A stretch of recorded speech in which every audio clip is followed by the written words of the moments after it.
Bonjour, bienvenue dans ce tutoriel qui s'adresse aux utilisateurs de la version 396 ou plus. Nous allons voir aujourd'hui comment trouver rapidement un produit dans la base des 15 000 références que nous détenons. Nous allons donc appeler la liste des produits de l'hygiène et nous voyons apparaître notre table avec 16 513 enregistrements. Je vais dans un premier temps appeler un code article, donc je vais l'appeler depuis en utilisant le champ full text dans un premier temps. PH 01 16 CP. Voilà, j'ai trouvé mon produit. Donc que fait le programme? Le programme, il prend le mot que j'ai tapé dans le champ de saisie et il recherche tous les enregistrements qui contiennent ce mot. Vous avez remarqué qu'à chaque fois que je tape une lettre, il se passe des choses. Par exemple, ici, j'ai tapé PH et mon programme réagit. Pourquoi? Parce que le mot PH est présent ici dans ces libellés. Donc, il m'affiche tous les enregistrements contenant le mot complet PH. Cette opération de contrôle se fait à chaque fois que je tape une nouvelle lettre. Donc, PHO, il n'y en a pas. PHO1, il n'y en a pas. 16, il n'y en a pas. C, il n'y en a pas. P, il y est. Ça, c'est le cas où j'ai un renseignement, évidemment, qui est complet. Maintenant, je n'ai pas de code article. Je sais que c'est des gants. Allez, supposons que c'est des gants. Donc là, ici, je vais taper gants. Et là, à partir de ce moment-là, il va m'afficher tous les enregistrements contenant le mot gants. Ici. Gants, ici. Donc je vais trouver des gants latex, des gants cuir. Non. Alors attention, vous vous rappelez que c'est le mot complet, donc j'ai tapé un mot au singulier, il m'affichera que les mots singuliers. Donc là, vous voyez, 93, gants, enregistrement contenant le mot complet gants au singulier. Si je rajoute un S, je reviens dedans, à partir de ce moment-là, je n'aurai plus les gants au singulier, mais j'aurai 354 enregistrements contenant le mot gants au pluriel. Alors, des choses comme ça, ça peut arriver. Donc, si par exemple, je voudrais, je sais que c'est gants, pluriel, singulier, on ne sait pas. Donc là, je vais rajouter gants au singulier, première méthode. Donc, qu'est-ce qui va se passer ici? Il va m'afficher les gants au pluriel, mais aussi le gant de toilette au singulier. Donc là, on voit que du coup, j'ai plus que j'ai 445 enregistrements contenant le mot gant avec un S ou le mot gant sans S. Maintenant, j'ai aussi une autre méthode qui consiste à demander non pas le mot complet, mais un mot commençant par gant. Dans ce cas de figure, je vais donc taper une petite étoile qui remplace la suite. C'est quelque chose que vous avez peut-être l'habitude d'utiliser dans d'autres logiciels. Donc ici, je vais me retrouver avec tous les mots qui commencent par gant, donc au singulier, au pluriel, mais je peux très bien avoir un autre mot que gant, je ne sais pas ce qui pourrait, gant avec un S, sans S, voilà, hein.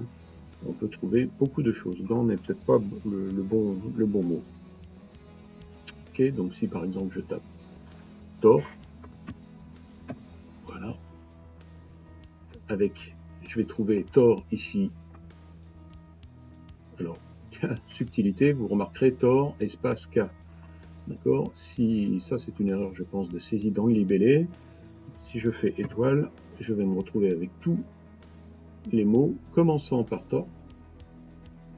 Donc je vais retrouver la marque Torque. Je vais trouver aussi tous les mots qui, je sais pas, torsadé apparaîtraient, ou torche. Voilà, ici, nous avons le cas de torche. Vous voyez? Donc, la notion d'étoile, c'est je recherche le mot commençant par. C'est ma préférée. J'aime bien cette méthode-là. Elle me permet au moins de dégrossir, de se rendre compte que gants, il y a des gants avec un S et des gants sans S. Donc, de préférence, utilisez l'étoile. Alors, on peut panacher les différentes choses. On peut, par exemple, prendre gants. Je ne sais pas s'il y aura S ou pas S, je mets étoile. Et là, vous pouvez rajouter un deuxième mot. Vous avez vu que tout à l'heure, on a mis soit gant ou gant. On peut mettre, par exemple, vinyle. Comme je ne sais pas s'il faut l'orthographe exacte de vinyle, je vais rajouter. Donc là, je vais me retrouver avec gant vinyle sans E. Mais je suis prêt à parier vinyle avec un E. Non, pardon, vinyle. Alors, je vous rappelle que c'est gant ou vinyle. Donc là, je vais me retrouver avec ce mot-là qui n'aura que le mot gant, cet enregistrement. Si je veux éviter cette situation et que je veux vraiment avoir gant et vinyle en même temps dans le même enregistrement, je mets plus. Et ici, je mets encore une fois plus. Là, en mettant plus, quand vous mettez dans le signe plus devant le mot, ça veut dire qu'il doit être impérativement dans l'enregistrement. Donc là, je vais me retrouver d'un seul coup avec des gants, d'accord, et le mot vinyle systématiquement.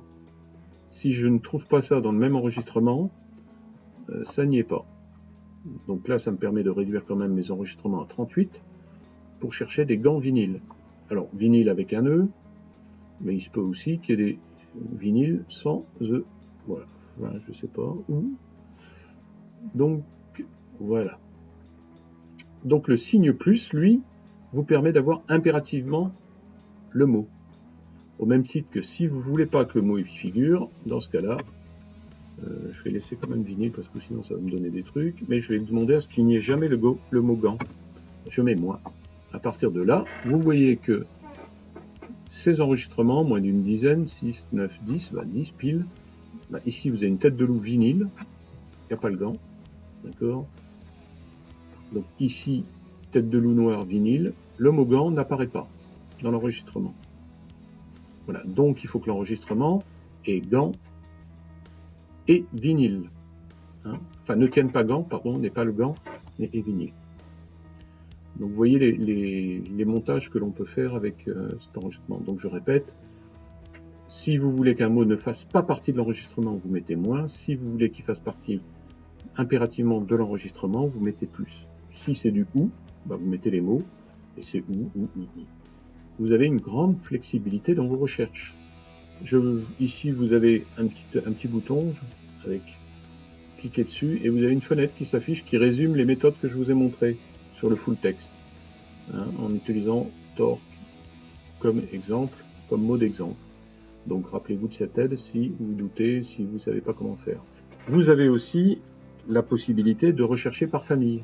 Donc ici, vous avez un champ famille. Quand vous rentrez dedans, il vous propose toutes les familles qui existent et qui sont créées depuis la veille au soir dans l'IBM. À partir de ce moment-là, par exemple, si je veux la famille EMPLI, je tape EMPLI. Je sélectionne EMPLI. Je pourrais aussi faire des recherches. Vous avez des champs dans le champ, dans la colonne libellé, une autre recherche dans le champ paramètre 1. Si je valide, moulinette, n'oublions pas que nous avons 16 500 enregistrements, mais à l'issue du résultat, nous voyons apparaître la famille 111 au complet. On a fait la recherche uniquement sur la famille. Évidemment, si cette famille comportait 100 enregistrements ou 200 ou 300 enregistrements, je pourrais, à partir du moment où j'ai sélectionné la famille, utiliser ici, par exemple, je veux tous les enregistrements commençant par PE. Donc je vais faire PE, et oui, vous avez compris qu'il faut rajouter l'étoile. À partir de ce moment-là, je vois tous mes enregistrements ayant PE. Alors vous allez me dire, mais celui-là, il est où le PE? Eh bien, c'est tout simplement parce que ici, on a dû mettre un code commençant par PE ici. Voilà. Alors, cette information-là, elle aurait dû être mise ici, équivalent ou remplace peut-être. Mais même si c'est pas fait ici, parce que si vous aviez un code PE ici, vous aurez rajouté l'enregistrement. Donc ça vous permet de connaître les produits de substitution, savoir ce que votre produit remplace ou par quel produit les remplacer aussi en même temps. Et tous ces renseignements sur 2-3 lignes. Au passage, je vois que nous avons des petits logos. Je vous rappelle qu'à partir de cette version, ici maintenant, vous avez les légendes qui s'affichent. Dans ce cas-là, on voit les ruptures de stock qui s'affichent dans le produit. Donc voilà la recherche famille, par les familles. Il existe une méthode que nous n'avons pas vue dans ce tutoriel, mais que vous connaissez déjà puisque vous l'avez vue dans les formations agences. Ce sont les fonctions automatiques de l'application qui peuvent s'utiliser dans toutes les tables de la CRM. Vous pouvez, je vous le rappelle, faire des filtres, cumuler les filtres, exporter sous Excel et bien d'autres fonctions. Donc vous pouvez les utiliser, mais pour utiliser les FA, il faut avoir une certaine dextérité en gesture, puisque les points de contact sont très fins. Ce tutoriel est maintenant terminé, c'est à vous de jouer. Voilà, à bientôt pour de nouveaux tutoriels.